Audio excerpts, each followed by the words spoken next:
পাবনার শ্যামপুরে ঘোড়দৌড় প্রতিযোগিতা শুরু হয়েছিল বৈশাখ আসার 2 দিন আগেই। 4 দিন আনন্দ দেওয়ার পর আজ সকালে শেষ হলো এই আয়োজন। 50 জনেরও বেশি প্রতিযোগীর নৈপুণ্য দেখতে দূর দূরান্ত থেকে আসে হাজারো দর্শক। সবাইকে পেছনে ফেলে প্রথম হন নাটোরের বঙ্গবীর। একই আয়োজন হয়ে গেল নড়াইলেও। পাশের 2 জেলা যশোর ও মাগুরা থেকেও এখানে আসে প্রতিযোগীরা। 4 পর্বে 25 জনের এই আয়োজন উপভোগ করে হাজারো দর্শক।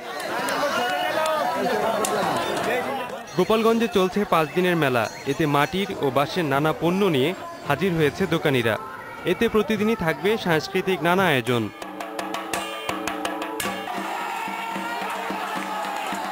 ঝালকাঠির কীর্তিপাশা মঠবাড়িয়াতেও চড়ক পূজা শেষে চলছে মেলা। প্রায় 400 বছর ধরে চৈত্র সংক্রান্তি তিথিতে এ পূজা অনুষ্ঠিত হয়ে আসছে। দূর দূরান্ত থেকে ধর্ম বর্ণ নির্বিশেষে হাজারো মানুষ মানত পূরণে সমবেত হয়েছে এখানে।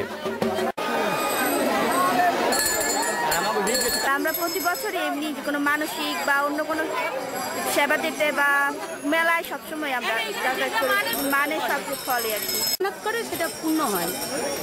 যদি এক মনে এক চিত্রে স্মরণ করে সে তার আশা পূর্ণ করে। মানিকগঞ্জে ঘোড়দৌড় আর চড়কের পাশাপাশি ঘুড়ি উড়ানো এবং লাঠি খেলা মুগ্ধ করে হাজারো দর্শককে। খেলায় প্রতিযোগিতার চেয়ে বেশি ছিল একসঙ্গে সবাই মিলে মজা করার আমেজ। রাকিব খান, ইন্ডিপেন্ডেন্ট নিউজ।